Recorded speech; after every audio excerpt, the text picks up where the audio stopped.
പിതാവിന്റെയും പുത്രന്റെയും പരിശുദ്ധാത്മാവിന്റെയും നാമത്തിൽ ആമേൻ.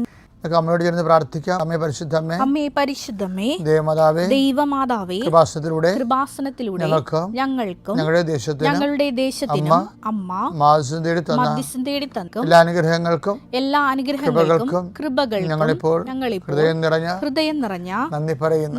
അമ്മേ പരിശുദ്ധമേ, ദൈവമാതാവേ, 2004 ഡിസംബർ 7 തീയതി ഉച്ചകഴിഞ്ഞ് 2:30 കൃപാസനത്തിൽ സംഭവിച്ച അമ്മയുടെ പ്രത്യക്ഷപ്പെടലിനെ കുറിച്ച് തിരുസഭയ്ക്ക് സമർപ്പിച്ചിരിക്കുന്ന പഠനരേഖകളുടെ മേൽ സഭാത്മകമായ പഠനം ആരംഭിക്കുവാൻ ഞങ്ങൾ പ്രാർത്ഥിക്കുന്നു.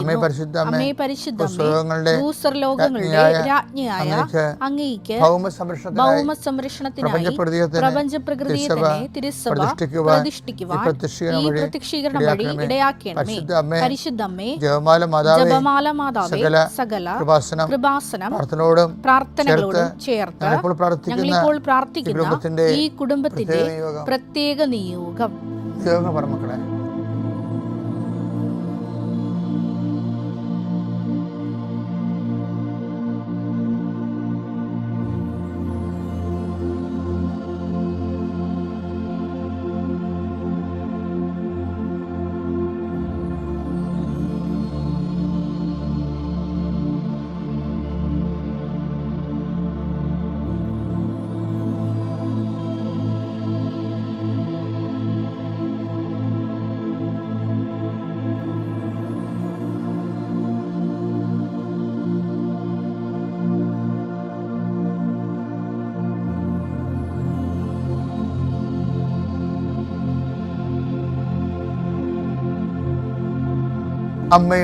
അമ്മയുടെ പ്രത്യക്ഷീകരണത്തിന്റെ ഈ അനുഗ്രഹവേളയിൽ ഞങ്ങൾക്ക് സാധിച്ചു തരുവാൻ കനിയണമേ.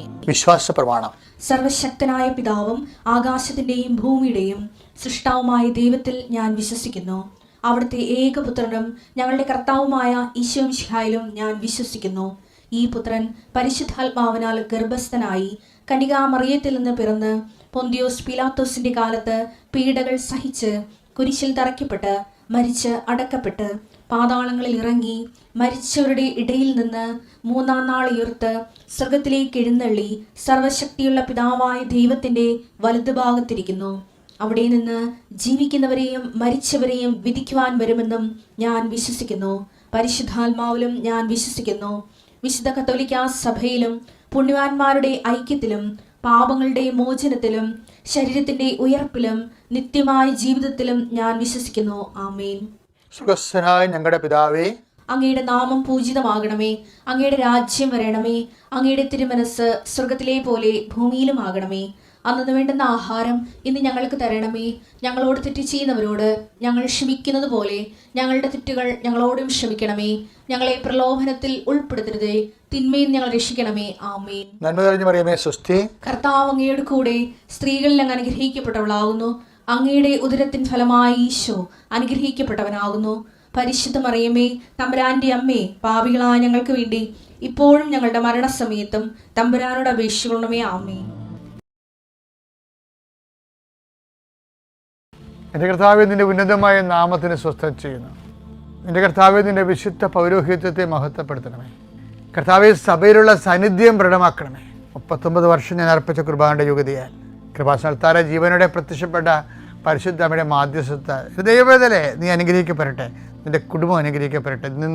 നിൻ്റെ യാത്ര, നിൻ്റെ ചിന്തകൾ, നിൻ്റെ ആലോചനകൾ, നീ എടുക്കുന്ന തീരുമാനങ്ങൾ ദൈവവേദനെ കർത്താവ് നിന്നെ ആശീർവദിക്കട്ടെ. നീ ആരെ കോൺടാക്ട് ചെയ്യുന്നുവോ, ആരോട് ഫോണിൽ സംസാരിക്കുന്നുവോ, എവിടെ കൂടി നീ സഞ്ചരിക്കുന്നുവോ, എന്തിനു വേണ്ടി സഞ്ചരിക്കുന്നുവോ, നിൻ്റെ യാത്രകളെല്ലാം ലക്ഷ്യങ്ങളെല്ലാം കർത്താവ് അനുഗ്രഹിക്കട്ടെ. നിത്യം പിതാവ് പുത്രനും പരിശുദ്ധാത്മാവിലും നയിക്കുക. ആമേൻ.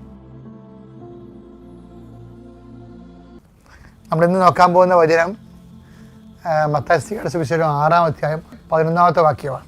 അന്നു വേണ്ട ആഹാരം ഇന്ന് ഞങ്ങൾക്ക് നൽകണമേ, ഞങ്ങൾക്ക് തരണമേ. ഓക്കെ, എനിക്ക് ഈ ദിവസങ്ങളിൽ വന്ന ഞാൻ എൻ്റെ ധ്യാനത്തിൻ്റെ സ്വകാര്യ ധ്യാനത്തിൽ എൻ്റെ മനസ്സിൽ വന്ന ഒരു വിഷയം എന്താ അറിയാമോ? ഈ സ്വർഗ്ഗസ്ഥനായ പിതാവിൻ്റെ ഓരോ വരികൾക്കുണ്ടല്ല മാർക്ക് ഇടുകയാണെങ്കിൽ ഇന്ന പ്രാർത്ഥനയ്ക്ക് ഇന്ന മാർക്ക് എന്നിട്ട് കഴിഞ്ഞാൽ ഏറ്റവും മാർക്ക് കുറവ് ഈ ഒരു പ്രാർത്ഥനയ്ക്കായിരിക്കും. എന്താണ്? അന്നു വേണ്ട ആഹാരം ഇന്ന് ഞങ്ങൾക്ക് തരണമേ. ആൾക്കാർ പക്ഷേ ഏറ്റവും കൂടുതൽ ഇമ്പോർട്ടൻ്റ് ആയിട്ട് പ്രാർത്ഥിക്കുന്നത് ആ ഒരു ഭാഗമാണ്. അതിൻ്റെ കാരണം വെച്ച് കഴിഞ്ഞാൽ ഈ അന്നു വേണ്ട ആഹാരം ഇന്ന് ഞങ്ങൾക്ക് തരണമേ എന്നുള്ളതിന് ഇപ്പോൾ 2 മാർക്കാണ് വിചാരിച്ചു. അപ്പം ഞങ്ങളെ പ്രലോഭനത്തിൽ ഉൾപ്പെടുത്തരുത്, തിന്മയെ രക്ഷിക്കണമേ എന്നുള്ളത് ആത്മാർത്ഥത്തോടെ പ്രാർത്ഥിക്കണമെങ്കിൽ അതിനൊരു 6 മാർക്ക് വരും. ഇതിന് ഭയങ്കര വേരിയേഷൻ ഉണ്ട്. ഇങ്ങനെ നമ്മൾ ആ വിഷയത്തിൻ്റെ ഗ്രാവിറ്റി അനുസരിച്ചുകൊണ്ട് ഇതിൻ്റെ വാല്യൂ കൂടിക്കൊണ്ടിരിക്കും. അന്ന് വേണ്ട ആഹാരത്തിൻ്റെ മാർക്ക് എന്ന 2 മാർക്ക് ഞാൻ ഇടണമെന്ന് അറിയാമോ? അതിൻ്റെ കാരണം എന്ന് വെച്ച് കഴിഞ്ഞാൽ അന്ന് വേണ്ട ആഹാരം ഓൾറെഡി ജനറ്റിക്കൽ ബ്ലെസ്സിൻ്റെ പാക്കേജിലുള്ളതാണ്. ജനറ്റിക്കൽ ബ്ലെസ്സിങ് എന്ന് പറയുന്നത് എന്താണ്? കർത്താവ് മനുഷ്യനെ സൃഷ്ടിച്ചപ്പോൾ അവന് ബ്ലെസ്സിങ് കൊടുത്തത്. എന്താ കൊടുത്തത്? ഉൽപ്പത്തി പുസ്തകം 1-ാം അധ്യായം 28-ാം വാക്യം. ദൈവം അവരെ ഇങ്ങനെ അനുഗ്രഹിച്ചു. സന്താന പുഷ്ടിയുള്ളവരായി പെരുകുവിൻ. ഭൂമിയിൽ നിറഞ്ഞ് അതിനെ കീഴടക്കുവിൻ. അപ്പൊ ഈ ആഹാരം ഇല്ലാതെ കീഴടക്കാൻ പറ്റുക? ആഹാരം ഇല്ലാതെ പെരുകാൻ പറ്റുക? ആഹാരം ഇല്ലാതെ വളരാൻ പറ്റുക? അപ്പോൾ ഇറ്റ് ഈസ് അണ്ടർസ്റ്റുഡ്. ആ ഫസ്റ്റ് ബ്ലെസ്സിങ്സ് ഇല്ലേ, ജനറൽ ബ്ലെസ്സിങ്സ്, ജനറ്റിക്കൽ ബ്ലെസ്സിങ്സ്, ഇതിൽ ഓരോ മനുഷ്യൻ്റെ ആഹാരം പറഞ്ഞിട്ടുണ്ട്. ഇതിന് വേറെ വ്യാഖ്യാനങ്ങളൊക്കെ ഉണ്ട്.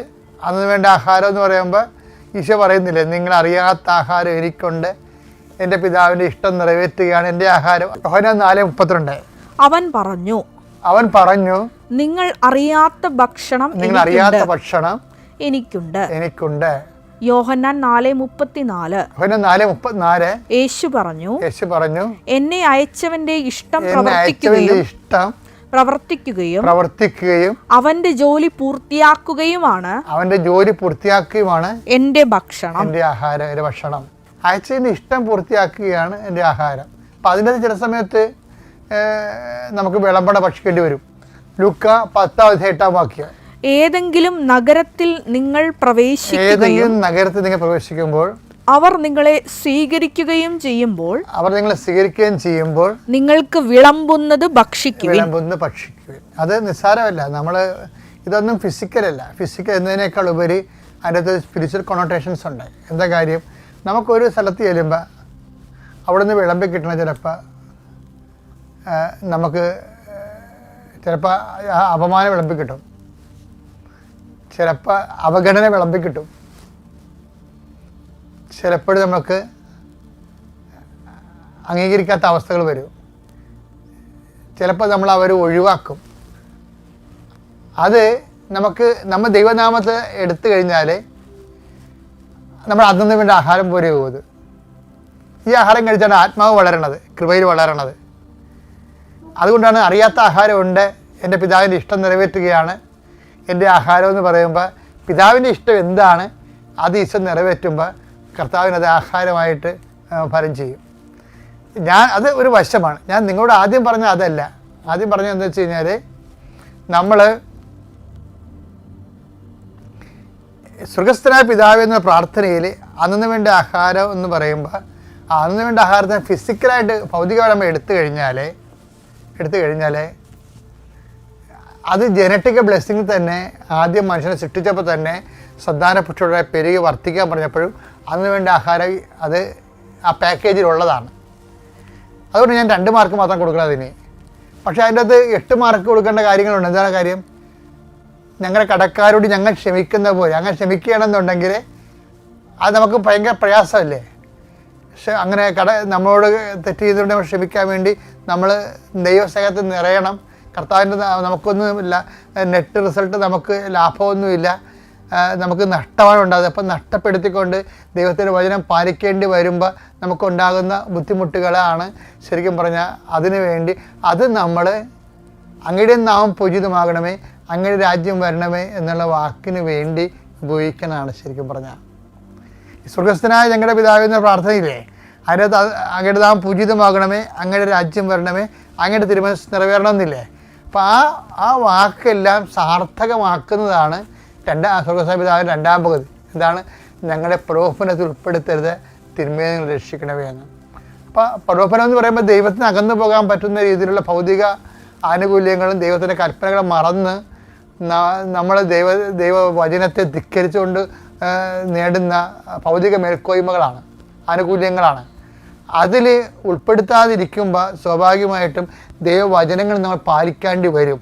അത് സ്വർഗ്ഗസ്ഥനായ ഞങ്ങളുടെ പിതാവേ, അങ്ങയുടെ നാമം പൂജിതം, അത് ആ ദൈവത്തിൻ്റെ നാമത്തെ പൂജിതമാക്കും, ദൈവത്തിൻ്റെ നാമത്തെ മഹത്വപ്പെടുത്തും. ശരിക്കും പറഞ്ഞാൽ ഈ സ്വർഗ്ഗസ്ഥനായ പിതാവിൻ്റെ ആദ്യ പകുതിയിൽ ചെയ്യേണ്ട കാര്യം നമ്മൾ അത് ഒക്കലായിട്ട് ചെയ്യണം അല്ലത്. സ്വർഗ്ഗസ്ഥനായ പിതാവിൻ്റെ രണ്ടാം പകുതി പറഞ്ഞിരിക്കുന്ന കാര്യങ്ങൾ ചെയ്യാനുള്ള കൃപ ലഭിച്ചു കഴിഞ്ഞാൽ ആദ്യത്തെ കാര്യങ്ങൾ ഓട്ടോമാറ്റിക്കായിട്ട് സംഭവിക്കും. നമ്മുടെ പ്രവർത്തനങ്ങൾ വഴി ദൈവനാമം മഹത്വപ്പെടുകയും ദൈവനാമം പൂജിതമാകുകയും ചെയ്യും. അപ്പോഴേ എപ്പോഴും വരുന്ന വിഷയം എന്ന് പറയുന്നത് ഞങ്ങളെ പ്രലോഭനത്തിൽ ഉൾപ്പെടുത്തരുത് എന്നുള്ളതിന് 8 മാർക്കാണെങ്കിൽ അതുപോലെ തന്നെ നമ്മൾ ആദ്യം കണ്ട തിന്മയിൽ നിന്ന് രക്ഷിക്കണമേ, ഞങ്ങളുടെ കടക്കാർ ഞങ്ങൾ ക്ഷമിക്കുന്ന പോലെ ഞങ്ങളുടെ കട ഞങ്ങളോട് ക്ഷമിക്കണമേ. അപ്പോൾ അതിനൊക്കെ 6 മാർക്കുണ്ട്. അത് 6 മാർക്കും പ്രലോഭനത്തിൽ ഉൾപ്പെടുത്തരുത് തിരുവൻ രക്ഷിക്കുന്നതിന് 8 മാർക്കുമുണ്ട്. അപ്പോൾ നിങ്ങളുടെ മാർക്ക് കൂടുതൽ കിട്ടുന്ന കാര്യങ്ങൾ ആ ചോദ്യങ്ങൾക്ക് ആദ്യം ഉത്തരം കണ്ടുപിടിച്ചാൽ ഈസി ആയിട്ട് ഈ സ്വർഗ്ഗസ്ഥനായ പിതാവിനെ മഹത്വപ്പെടുത്തിക്കൊണ്ട് നമുക്ക് വിശ്വാസത്തിൽ റോമൻ 4:20 അനുസരിച്ച് വളരാൻ പറ്റും. ഓക്കെ അല്ലേ? മായി തന്നെ ഈ പരിശുദ്ധ അൾത്താരയിൽ എനിക്ക് നിൽക്കാനുള്ള വലിയ ഭാഗ്യം തന്ന ഈശോയ്ക്കും പരിശുദ്ധ അമ്മയ്ക്കും ഞാൻ 1000 നന്ദി പറയുന്നു. എൻ്റെ പേര് എമിൽഡ ജോസഫ്. ഞാൻ എറണാകുളം ജില്ലയിലെ കൂടാലപ്പാട് ഇടവകയിൽ നിന്നാണ് വരുന്നത്. ഞാനൊരു നേഴ്സാണ്. ഞാൻ നഴ്സിംഗ് കഴിഞ്ഞ് എൻ്റെ OET ഞാൻ പെട്ടെന്ന് തന്നെ ട്രൈ ചെയ്തായിരുന്നു ആദ്യത്തെ അറ്റംപ്റ്റ്. പക്ഷേ എനിക്ക് ആദ്യത്തെ അറ്റംപ്റ്റിൽ ക്ലബിംഗ് സ്കോർ മാത്രമേ കിട്ടിയായിരുന്നുള്ളൂ.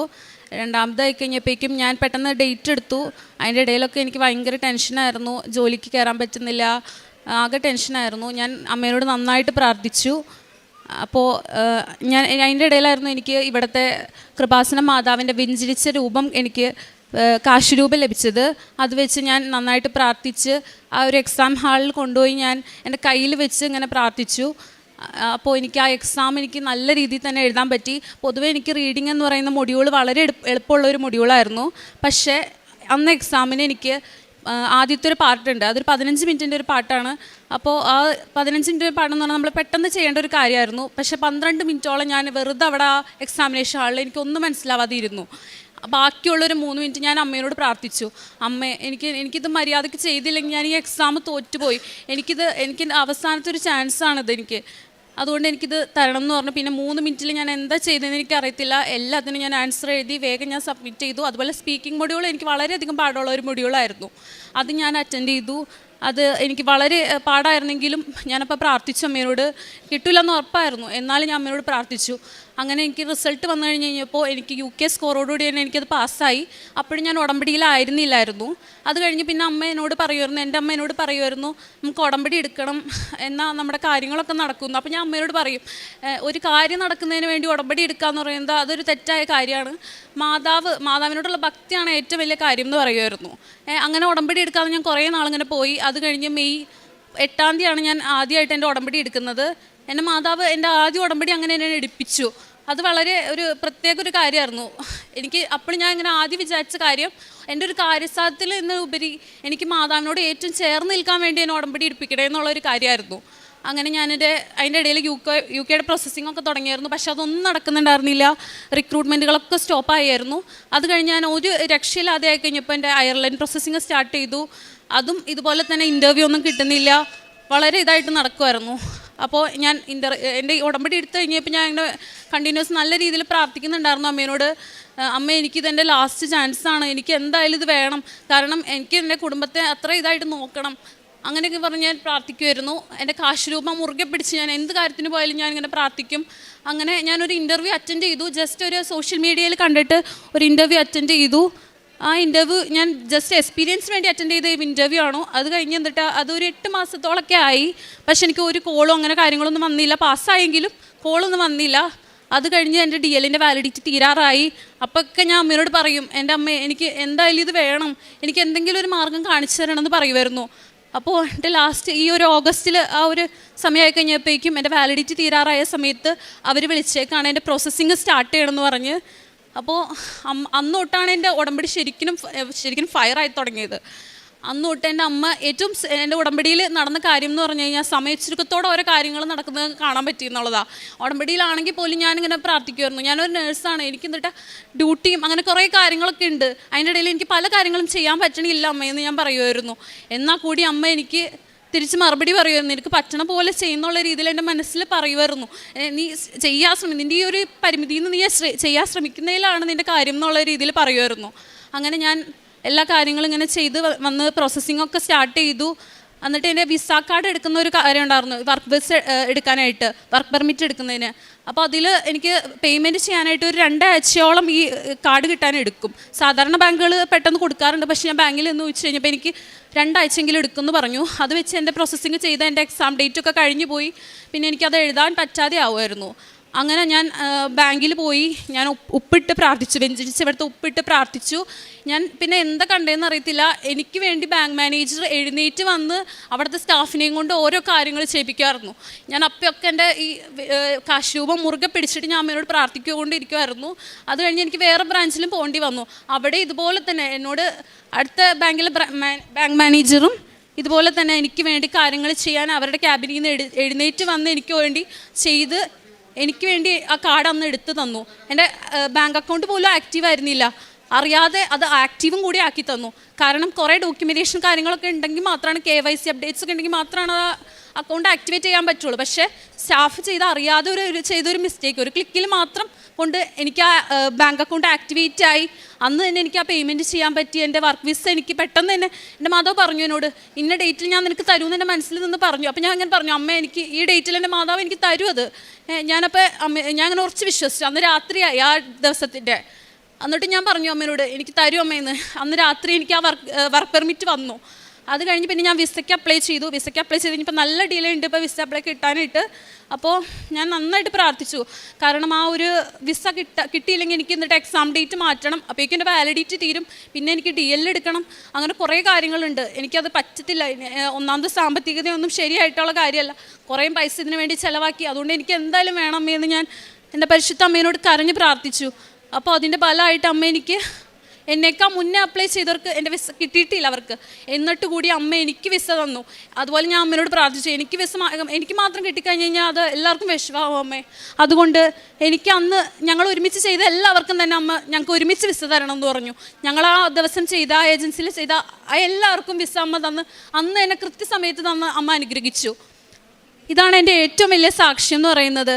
അത് കഴിഞ്ഞ് ഞാൻ ഈ വ്യാഴാഴ്ച ഇവിടെ വന്നു.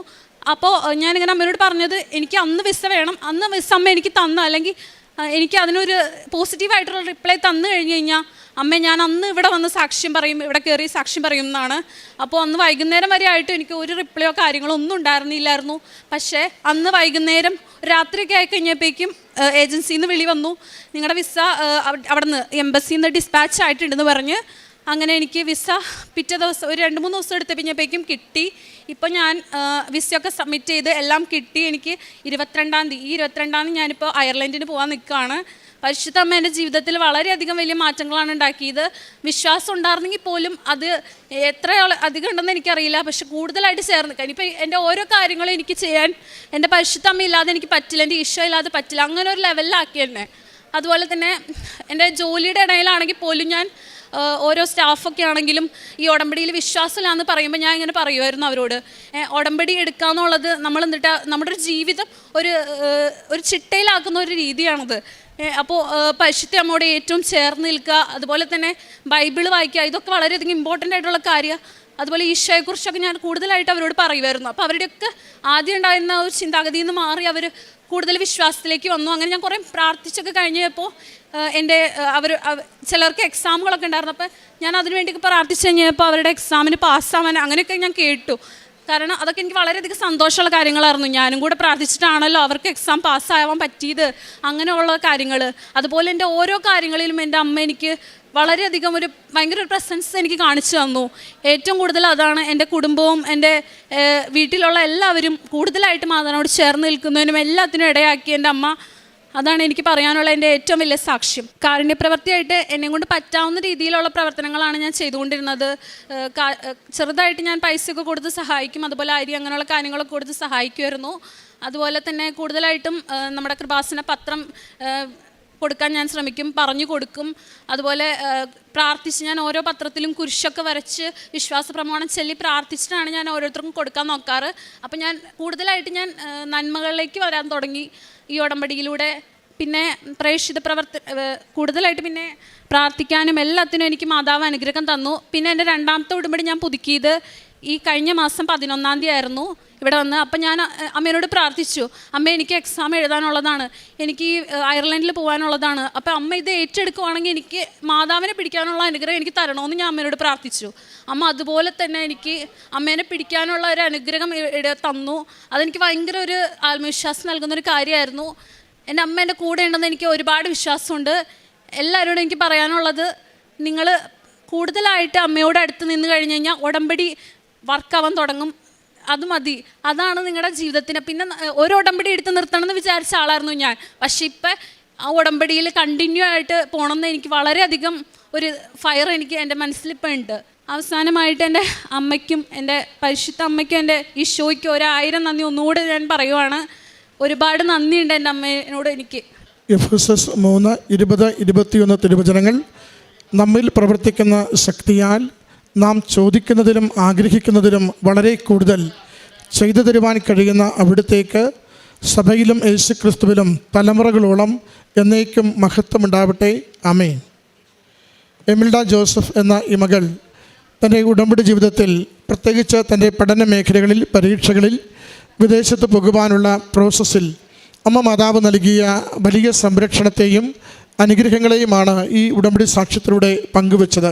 ഈ ഉടമ്പടി കത്തിത്തുടങ്ങുക എന്നത് ഉടമ്പടി ജീവിച്ചു തുടങ്ങുന്നവർക്ക് മാത്രം ലഭിക്കുന്നതാണ്. നാം ഉടമ്പടി എടുത്തു, അതിൻ്റെ ഏതാനും പ്രാർത്ഥനകൾ ചൊല്ലി എന്നതുകൊണ്ട് ഉടമ്പടി കത്തത്തില്ല. ഉടമ്പടി കത്തണമെങ്കിൽ കത്താനുള്ള ഇന്ധനം കൊടുത്തിരിക്കണം. കത്താനുള്ള ഇന്ധനം അത് നമ്മുടെ വ്യക്തിപരമായ വിശുദ്ധിയുടെ ജീവിതമാണ്. കത്താനുള്ള ഇന്ധനം ദൈവസ്നേഹത്തോടു കൂടിയുള്ള കാരുണ്യ പ്രവൃത്തികളാണ്. കത്താനുള്ള ഇന്ധനം അത് പ്രേക്ഷിത പ്രവർത്തനം, ദൈവനാമത്തെ മഹത്വപ്പെടുത്തുന്ന, വിശ്വാസത്തെ കൈമാറുന്ന പ്രവൃത്തികളിൽ ഏറ്റവും തിഷ്ഠതയോടുകൂടി വ്യാപരിക്കുവാനുള്ള നമ്മുടെ സന്നദ്ധതയും എളിമയുമാണ്. നമ്മൾ പലപ്പോഴും പ്രേക്ഷിത പ്രവർത്തനങ്ങളിൽ നിന്ന് പിന്നോട്ട് മാറുന്നത് നമ്മുടെ നാണം കൊണ്ടാണ്. മറ്റുള്ളവർ നമ്മളെ എന്ത് കരുതും എന്ന് കരുതിയിട്ടാണ്, എന്ത് പറയുമെന്ന് കരുതിയിട്ടാണ്, പിന്നെ നമുക്കുള്ള മടി കൊണ്ടാണ്. അത് ചെയ്തില്ലെങ്കിലും കാര്യങ്ങൾ നടക്കുമല്ലോ, ബാക്കിയെല്ലാം ഞാൻ ചെയ്യുന്നുണ്ടല്ലോ എന്ന് നമ്മൾ തന്നെ വിചാരിക്കുന്നുണ്ട്. ഉടമ്പടി ജീവിതത്തിൽ നമ്മുടേതായ ഒരു ബെഞ്ച് മാർക്സ് ഒന്നുമില്ല, നമ്മുടേതായ ബോർഡർ ലൈൻ വരയ്ക്കുന്ന രീതികളൊന്നുമില്ല, മാർജിനൊന്നും നമ്മളായിട്ട് വരയ്ക്കേണ്ട. ഉടമ്പടി ജീവിതത്തിലേക്ക് പ്രവേശിക്കുന്നുവോ ഉടമ്പടിയിൽ എന്താണോ നമ്മളോട് ആവശ്യപ്പെട്ടിരിക്കുന്നത് അതെല്ലാം പ്രധാനപ്പെട്ട കാര്യങ്ങളാണ്. ചിലത് വേണ്ടെന്ന് വയ്ക്കുവാനും ചിലത് അമിത പ്രാധാന്യത്തിൽ വേണമെങ്കിൽ 2 പകരം 5 കൊന്തയെല്ലാം എങ്കിലും പുറത്തേക്കൊന്നും ഞാൻ പോകത്തില്ല, വേണമെങ്കിൽ 1 പകരം 2 ദിവസം ഉപവസിക്കാം, കൈ തുറന്നൊന്നും കൊടുക്കത്തില്ല. ഇത് പറയുമ്പോൾ നമ്മൾ തന്നെ ഉടമ്പടി അത് ഡിസ്റ്റോർട്ട് ചെയ്യുകയാണ്, വളച്ചൊടിക്കുകയാണ്. ഉടമ്പടിയിൽ ഒരു വളച്ചൊടിക്കലേയും ആവശ്യമില്ല. എളിയ കാര്യങ്ങൾ, ഓരോ കാര്യത്തിനും അതതിൻ്റെ പ്രാധാന്യമുണ്ടെന്ന് ഉടമ്പടി ധ്യാനത്തിൽ ജോസഫ് അച്ഛൻ നിരന്തരം നമ്മളെ ഓർമ്മിപ്പിച്ചു കൊണ്ടിരിക്കും. കാരണം ഇത് അമ്മ മാതാവ് നൽകിയ സന്ദേശത്തിൽ, അമ്മ മാതാവ് ഒരുക്കിയ മണിക്കൂറുകളിൽ എഴുതി രൂപപ്പെട്ടതും കമ്മ്യൂണിക്കേഷൻ ചെയ്തതുമായ ഒരു പദ്ധതിയാണ്. അതുകൊണ്ട് ജോസഫ് അച്ഛൻ എങ്ങനെ ഉടമ്പടിയുടെ ഈ ചിട്ട രൂപപ്പെടുത്തി എടുത്തുവെന്ന്, നമ്മുടെ കയ്യിലിരിക്കുന്ന ഉടമ്പടിയുടെ പുസ്തകം അതെങ്ങനെ രൂപപ്പെട്ടു വന്നുവെന്ന് അച്ഛൻ പറയും. അത് അമ്മ മാതാവ് ഒരു പ്രാർത്ഥനാ മണിക്കൂറിൽ കൊടുത്ത സന്ദേശങ്ങൾ തുടർച്ചയായി എഴുതി വരുമ്പോൾ അമ്മ പറഞ്ഞതാണ് ഓരോന്നും എഴുതിക്കൊണ്ടിരുന്നത്. ആ എഴുതിക്കൊണ്ടിരുന്നത് ഇന്ന് ലക്ഷക്കണക്കിന് മനുഷ്യർക്ക് ജീവിതമായി മാറുന്നു. അതുകൊണ്ടാണ് ഇത് ഡൈലൂട്ട് ചെയ്യാൻ പാടില്ല, വെള്ളം ചേർക്കാൻ പാടില്ല, ചിലത് വേണ്ടെന്ന് വെക്കാൻ പാടില്ല, ചില കാര്യങ്ങൾ ചെയ്തുകൊണ്ട് ഉടമ്പടി പ്രകാരം ദൈവാനുഗ്രഹം കിട്ടണമെന്ന് ആഗ്രഹിക്കാനും പാടില്ല. ഉടമ്പടി ഒരു ജീവിതക്രമമാണ്. അതിൻ്റെ ഓരോ കാര്യവും ദൈവനാമത്തെ മഹത്വപ്പെടുത്തുന്നതാണ്. അത് ഓരോ കാര്യവും ദൈവസന്നിധിയിൽ നമ്മുടെ അനുസരണം വെളിപ്പെടുത്തുന്നതാണ്. അതുകൊണ്ട് ദൈവസ്നേഹത്തോടും ദൈവഹിതപ്രകാരവും ജീവിതത്തെ വിട്ടുകൊടുക്കാൻ തയ്യാറാകുമ്പോൾ നമുക്ക് ക്ലേശകരമായത്, നമുക്ക് കൂട്ടിയാൽ കൂടാത്തത്, നമുക്ക് എത്ര മരുന്ന് കഴിച്ചാലും മാറാത്തത്, ആ ജീവിത മേഖലകളെ, വിഷയങ്ങളെ, രോഗങ്ങളെ അമ്മ മാതാവ് ഈശോയുടെ കരങ്ങളിൽ കൊടുത്ത് നിസ്സാരമായി സമയ ചുരുക്കത്തിൽ ഭാരങ്ങളൊന്നുമില്ലാതെ നമ്മൾ അനുഗ്രഹിക്കപ്പെടുന്നത് കാണുവാനാകും. അതുകൊണ്ട് ഉടമ്പടി ജീവിക്കുക എന്നത് പൂർണ്ണമായിട്ട് ജീവിക്കണം, പൂർണ്ണ മനസ്സോടുകൂടി ജീവിക്കണം, ദൈവത്തിൽ മാത്രം പൂർണ്ണമായി ശരണപ്പെട്ടുകൊണ്ട് ജീവിക്കണം. പകുതി ദൈവത്തിലും പകുതി ലോകത്തിലും ചിന്ത വെച്ചുകൊണ്ട് ഉടമ്പടി ജീവിക്കരുത്. പകുതി എൻ്റെ പഠനത്തിലും പകുതി എൻ്റെ ദൈവത്തിലുമെന്ന് ആഗ്രഹിച്ചുകൊണ്ട് ഉടമ്പടി ജീവിക്കരുത്. ഒരു നേട്ടം കിട്ടുമ്പോൾ ഞാനിത് പഠിച്ചത് കൊണ്ട് കിട്ടി, ഉടമ്പടി പ്രകാരമല്ല എന്ന് തിരുത്തി പറയുന്ന വിധത്തിൽ മനസ്സിനെ നമ്മൾ ഒരു സംഘർഷത്തിലും സംശയത്തിലും നിലനിർത്തരുത്. ക്ലാരിറ്റിയുള്ള വിശ്വാസത്തോടു കൂടി ഞാൻ വിളിച്ചാൽ എൻ്റെ അമ്മ മാതാവ് ഈശോയിലൂടെ എന്നെ സഹായിക്കുമെന്ന പൂർണ്ണമായ ബോധ്യത്തോടു കൂടി ഉടമ്പടി ജീവിക്കുമ്പോൾ ഉടമ്പടിയിൽ നിങ്ങൾ വയ്ക്കുന്ന നിയോഗങ്ങൾ ദൈവനാമത്തിൻ്റെ മഹത്വത്തിനായി ദൈവത്തെ ഇന്നും ജീവിക്കുന്ന ദൈവത്തെ അനേകർ അറിയുന്നതിന് വേണ്ടി അമ്മ മാതാവ് ഈശോ നമുക്ക് വേണ്ടി അനുവദിച്ച് തന്നുകൊണ്ടിരിക്കും. അതുകൊണ്ട് ഉടമ്പടി സന്തോഷത്തോടെ ജീവിക്കാം, സ്നേഹത്തോടെ ആ പദ്ധതിയിൽ നമുക്ക് ചേർന്ന് നിൽക്കാം. നമുക്ക് വ്യക്തിപരമായി ഉണ്ടാകുന്ന ബുദ്ധിമുട്ടുകളെ ദൈവസന്നിധിയിൽ കൊടുത്തുകൊണ്ട് ഈ പ്രയാസം എനിക്ക് മാറ്റിത്തരണമേ, കൊടുത്ത് ശീലമില്ല, കൊടുത്ത് ശീലിക്കാൻ എന്നെ പഠിപ്പിക്കണമേ. ഞാൻ മറ്റുള്ളവരോട് ദൈവത്തെക്കുറിച്ച് പറഞ്ഞും അതിൻ്റെ രീതികൾ ചെയ്ത് ശീലമില്ല, അത് ചെയ്യുവാൻ എന്നെ കൂടുതൽ കരുത്തുള്ളതാക്കണമേ. എനിക്ക് പ്രാർത്ഥിച്ച് ഞാൻ ഉറങ്ങിപ്പോണ വ്യക്തിയാണ്, ശീലമില്ല, എനിക്ക് ഉണർവോടുകൂടി പരിശുദ്ധാത്മ ചൈതന്യത്തിൽ പ്രാർത്ഥിക്കുവാൻ എന്നെ സഹായിക്കണമേ. വെളുപ്പിനെ എഴുന്നേറ്റ് ശീലമില്ല, എന്നെ അമ്മ മാതാവ് തന്നെ വിളിച്ചുണർത്തി ഈ ജീവിതക്രമത്തിലേക്ക് കൂടുതൽ എന്നെ ചേർത്ത് നിർത്തി വളർത്തണമേ എന്ന് നമ്മൾ പ്രാർത്ഥിച്ചു തുടങ്ങുമ്പോൾ ഉടമ്പടി കത്തിത്തുടങ്ങും. ഉടമ്പടി കത്തിത്തുടങ്ങിയാൽ ജീവിതത്തിൻ്റെ ഒരു നിയോഗം പോലും ഒന്നും ഫലമാവാതിരിക്കില്ല. ഓരോന്നിനും അമ്മ മാതാവ് അനുഗ്രഹമായി ഈശോയിൽ നിന്ന് നേടിത്തന്നുകൊണ്ട് നമ്മളെ മുന്നോട്ട് കൊണ്ടുപോകാം. തമ്പുരാൻ്റെ സന്നിധിയിൽ ഈ മകൾക്ക് ലഭിച്ച എല്ലാ നന്മകൾക്കും അമ്മ മാതാവിനും തിരുക്കുമാരനും നന്ദി പറഞ്ഞുകൊണ്ട് കരങ്ങളടിച്ച് നമ്മുടെ ഉടമ്പടി ജീവിതത്തെ അനുഗ്രഹിക്കണമേ എന്ന് പ്രാർത്ഥിക്കാം.